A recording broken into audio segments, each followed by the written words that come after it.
Simply put, defense in Madden 26 isn't as hard as you're making it out to be. How do I know this? Because I just helped this player completely transform his defense overnight, and so long as you follow the 5 defensive tips I'm breaking down in this video, I'm going to do the same thing for you. The tips get more and more important as we go along, so you're not going to miss out on any of them. Let's jump right into it. The biggest mistake that I see a bunch of players making right now is their inability to stop the run. No one's going to pass the ball on you if you can't stop the run. Let me show you the best way to do that right now. Alright, so there's really 2 different run types. There's outside runs and inside runs, alright? And so first I'm going to talk about inside runs because those are the ones that are obviously a little bit easier and they're way more common. So you really need to focus on inside runs first. But the best way to do this is to simply stand about 4 yards over top of the guard. And this is the most consistent way year after year. So this is going to work in Madden 27, 28, 20, like it doesn't matter. Gap shooting has been the wave for so many years. All you got to do, like I said, stand about 4 yards over the guard on the halfback side, and you're going to loop around and make that play, that dive. Now, you see how that time the guard, he tried to get out there to block me, but he's too slow. That's why you need to make sure you're standing 4 yards over the guard so that basically when quarterback touches the ball, that's when I start moving, but I'm way faster than this guy, and so I really just forced him to cut outside in order to make me miss, and then that allows for the rest of our players to go make a play. But again, it's all about standing in the right spot, so always just trying to be about 4 yards over the guard on the halfback side. All right, now you're going to take the snap, and you're just going to easily be able to make that play. Now you're going to make sure that you're dive tackling by pressing X on Xbox, square on PlayStation, because essentially this is going to allow you to suction tackle the ball carrier in the backfield and make the play. And I mean, this guy just keeps missing for some reason. Alright, so you're just going to see it right here where I'm able to make that play, that dive tackle in the backfield. And again, that's all it is. Pressing X on Xbox, square on PlayStation to cut the legs out of this ball carrier. You see how wide open this gap is? And so you're easily just going to be able to make this play on this ball carrier in the backfield. You see how you get this kind of Superman dive animation? That's the most consistent way to stop the run. Now, it's going to certainly take practice, but the gap is wide open as long as you time it up, as long as you time it up, and it's just going to be about making that dive tackle in the backfield to prevent those tackle battles and prevent them from being able to speed boost. But if we come now into outside zone runs, like a halfback stretch, you can honestly just do the same thing.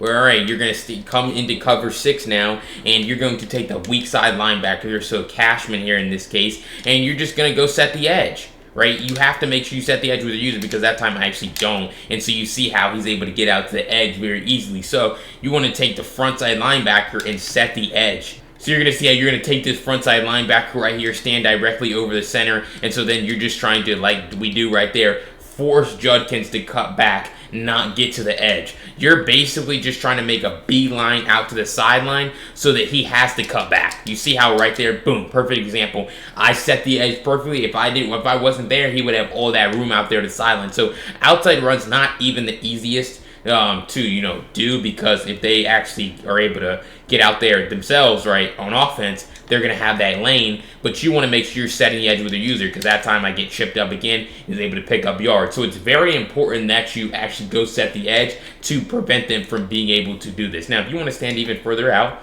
you can do that too. Just understand that you have the opportunity to get picked up sometimes by these ball carriers. So I would say inside runs are certainly easier to gap shoot and to stop, but don't get it mistaken. It's not hard to stop outside runs. You just have to make sure you're in the right spot with your user and forcing these guys to cut back so that you don't give up those, big runs. So run defense, not something that's too complicated, but just making sure against inside runs, you're gap shooting, looping around, stopping the run, and against outside runs, you're setting the edge with your user. All right, being able to stop the run is really the first step, but in order to stop the pass, you need to make sure that you're using the best defensive settings. Let me show you the best ones to use right now.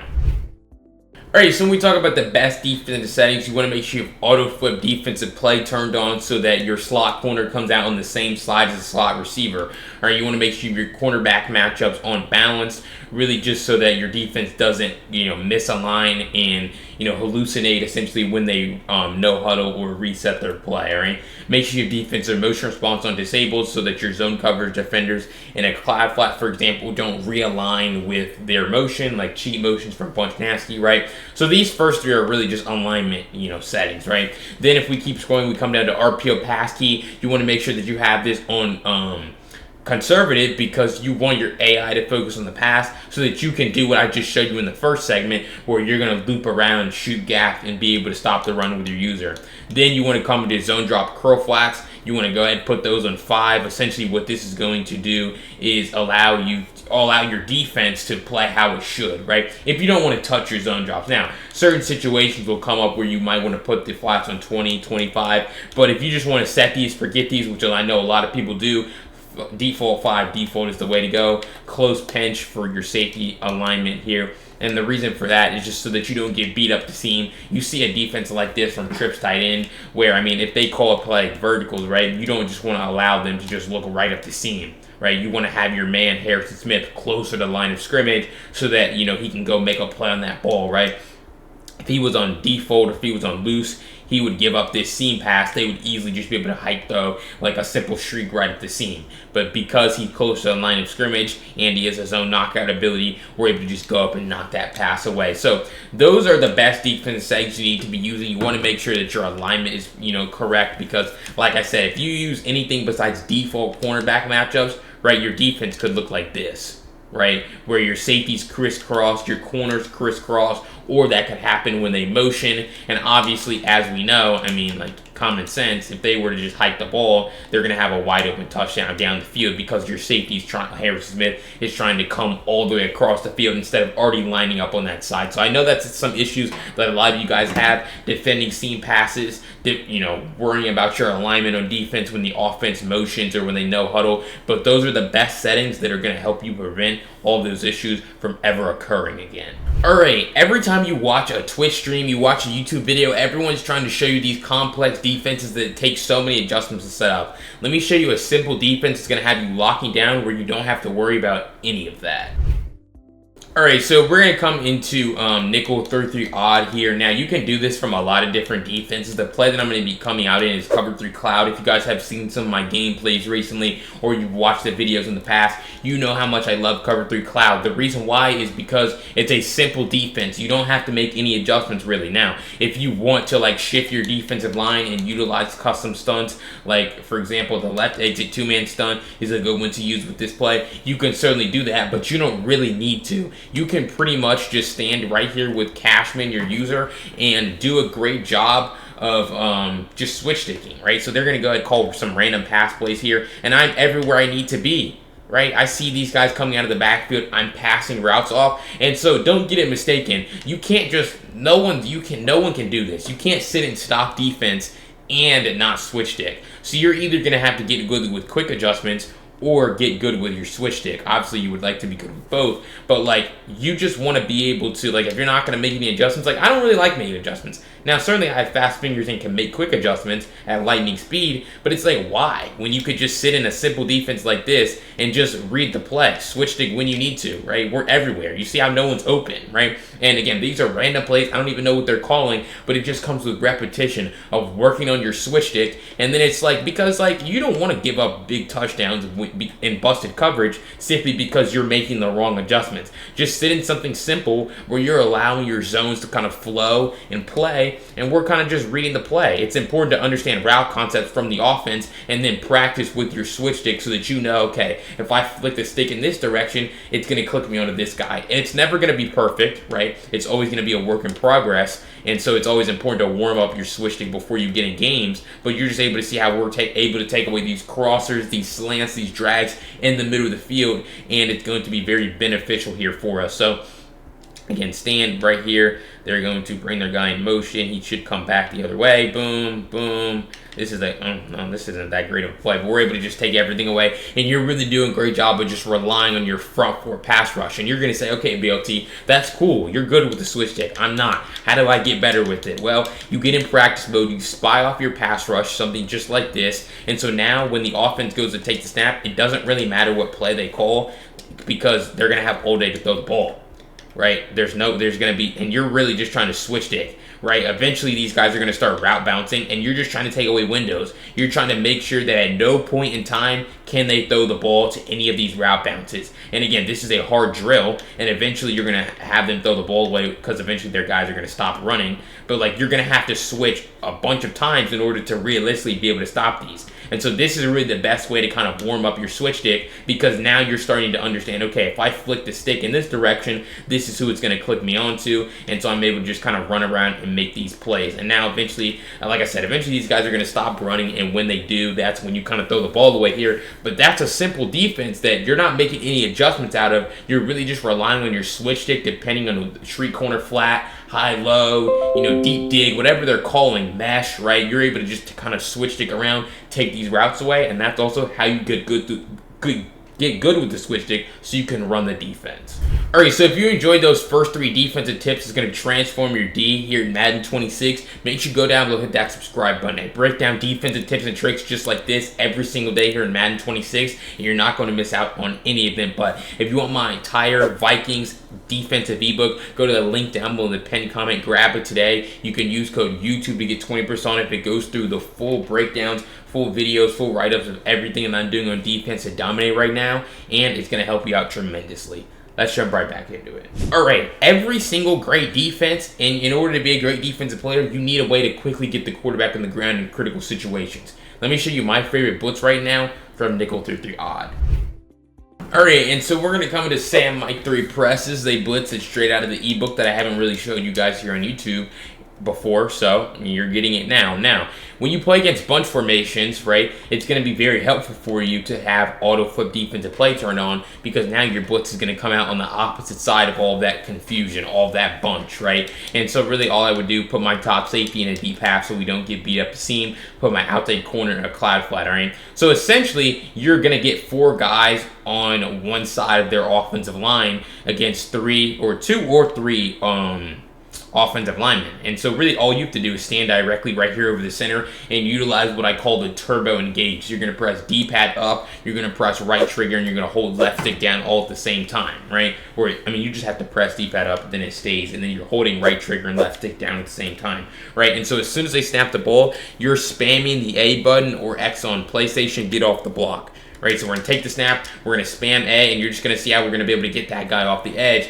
That time I really didn't even get the attention of the center, but it's still 4-3 for us, and so we still have the advantage, right? And it's simply because we're overloading one side of the offensive line, and that allows for, our guys to come in free. Now, you see how they have to double team this man because this slot corner dropped out, right? And so this is what I talk about when it's like we're going to get 4 guys on one side. They're going to be required to utilize the correct pass protection if they actually want to be able to, get the guy on the ground. So, again, the most important thing is spamming the A button to get back into coverage, because, again, depending on the play that they call, there might be guys running over the middle of the field, running up the seam, and you can't afford to, user rush them. You actually need to be able to cover, so that they can't hit those quick passes and those quick throws. But we're going to set the defense up something like this. We're going to pass commit. We're going to stand directly right here over the center. And this time I'm actually going to try to make sure I do turbo engage with him. So again, boom, take the snap, get off the block. And so then you're able to see how actually that time the defensive tackle comes in free. Almost kind of like a nano blitz. And again, why is that valuable for us? Because, obviously we get quick pressure. But look at this. I get off the block immediately, and now I'm just back into coverage. This center is so confused because he's having to pretty much block 2 people with 2 hands. He can't do that, and he just lets the guy come in free. Now, Harrison Smith actually kind of should have came in free. You see how no one's scheduled to block him, and he kind of just runs into some guys. But it's like this is going to be very, very dangerous for you. A very good blitz, kind of underrated, but it just comes back to the same concept of overload blitzing. Now, you're going to say, BLT, what if they block their running back? And my answer would be even better, because now they don't have just another guy that they can quickly throw right out to the flat, right? And so it makes it honestly a little bit easier for you on defense. But again, it's going to be the same thing. Stand directly right here over the center, D-pad up, right trigger, left stick down, make sure you pass commit your defense, right? And so now we're just going to go and take the snap again, try to get the attention of the center, get back into coverage, and now you're able to see very quick and very routine pressure, because a lot of the time these running backs are going to have a tough time in one-on-one blocking situations against your linebackers or your safeties. So you see how, Judkins, he kind of is going to get punished here. Now, luckily for us, some of our other guys shed, but you're able to just see how fast the pocket is going to collapse. No one's open this play. We're doing a great job taking away all these routes. We get some sheds, but Judkins, he's just going to get pushed into the quarterback, pretty quickly and pretty routinely, because that's a safety or a linebacker against a running back. So we know that that's going to happen time and time again. But if we go through it one last time here with this blitz, again, one of the better blitzes that's kind of underrated here from this nickel through the odd formation, right? Pass commit, set it up the same way. Boom, take the snap, get the attention of the center, and then that's what I'm talking about, where that's exactly what I'm talking about, where Harrison Smith just pushes his way into the quarterback because he comes in free. Judkins steps up to block him, or whoever's at running back, and then we're going to be able to get the quarterback on the ground. So again, the most important thing, getting back into coverage as fast as possible, spamming A or X as fast as possible, and then you're able to see how, boom, Judkins just gets rammed into the quarterback by Harrison Smith. So easy pressure for us. So that's Sam Mike 3 press from nickel through the odd, a really good go-to blitz that you certainly need to start incorporating. All right, this is going to be a part that no one really harps on and no one teaches you. You have to be able to get red zone stops, because that's how games are won and lost. Let me show you exactly how to stop RPOs down in the red zone, and a secret tell that's going to make it easy for you to know when an RPO is coming. Alright, so obviously we know when the offense gets down in the red zone, what do they want to go to? They don't really want to, they want to go to all their gimmicks. They want to go to these RPOs. Now, this RPO is amazing, right? Because you're able to see how they can hot route all of these guys, right? I mean, they just have there's just a whole bunch going on, right? And so they can just throw this pass out here to the flat, and, quarterback kind of gets hit there. But, we understand how good RPOs are, and if you're not paying attention, you get quick snap with an RPO like this. They just go ahead and quickly hit a drag over the middle, or I think they could just hit their backside dig. And, I mean, you guys know, this is RPO read wide flat. This is one of the better RPOs in the game. You're able to see that man comes down, and we're just able to hit that backside dig right there. But what if I told you there's an easy way to stop RPOs, right? And so really the first thing is identifying it's an RPO, and there is an RPO tell. So if we open the defensive adjustment menu right here by pressing D-pad right twice to open our linebackers, then we press A, and then we press right stick up, now you're going to see how if this running back is the A button or X on PlayStation, it's an RPO. Now, what I'm not telling you is that if he's not A, that doesn't mean it's not an RPO. But I'm just saying if he is A, there's a 95% chance that this is going to be an RPO play. And so for them, for you, now you just have to identify who's most likely to be getting the ball in RPO. Now, this particular RPO from them, right, there's 5 guys that could be getting the ball here. Right, so it's a little bit different. On most RPOs, if it's an RPO bubble, then okay, I just have to man up the bubble receiver. I know it's an RPO, so now I just man up the bubble, and now I can just stop the run, right? But even if we were to defend against RPO read wide flat, one of the better ones, we know it's an RPO. So if I was on defense right here, I'd probably just man up X, right? Or I would man up B, right? I would probably just man up these 2 guys pass commit, so that now we can take away the pass aspect of the RPO. And so now I'm just looping around and ready to make this tackle on Judkins in the backfield, right? Now, I mean, that's kind of a unique run right there that they're actually calling, but it's the same thing where if we look at the instant replay, what do we see? We see that this man right here is doing a good job in man coverage guarding 16, right? So they can't throw their backside dig, right? If they wanted to hit Cedric Tillman on this, we have a man dropping right here to take this away. We also have a cloud flat to take away their wheel. So it's we're very easily going to be able to stop their play right here, simply because before the snap, before they snap the ball, we already know that it's an RPO, right? Because we just open our menu, and you don't actually have to man up the running back. You just want to check to see if he's A or X on PlayStation, right? So you just want to check to see if it's an RPO. So now you're confirmed, it's RPO. So now you just do what I told you earlier in the video, where you're just trying to stand in the right spot, probably about right here, and you're just trying to run through that gap, and either let that happen where you sack the quarterback, or you're just going to be able to take away the run aspect of the RPO. So RPO defense can be a challenge, but when you get a free tell that they're calling an RPO, then it just makes it so much easier, because then you just quickly set up your RPO defense, man up the guys that you need to man up to take away their throwing windows, and then you're just right here to stop the run. So really, red zone defense, super important, but it really just comes down to stopping the run and stopping RPOs. And if you can stop RPOs using that simple tell and that simple trick, your life is going to be so much easier. Alright, if you enjoyed that video of 5 defensive tips that are going to help transform your defense here in Madden 26, make sure you go down below and hit that subscribe button. I break down defensive tips and tricks just like this every single day here in Madden 26, and you're not going to miss out on any of them. But if you want my full Vikings defensive ebook with full write-ups, full videos, full setups of how I'm dominating on defense right now, go to the link down below in the pinned comment. Use code YouTube to get 20% off. I guarantee it'll help you out on defense. But if you want to see me run that defense in a live action gameplay against a real opponent, check out this video. I'll see y'all in the next video. Peace.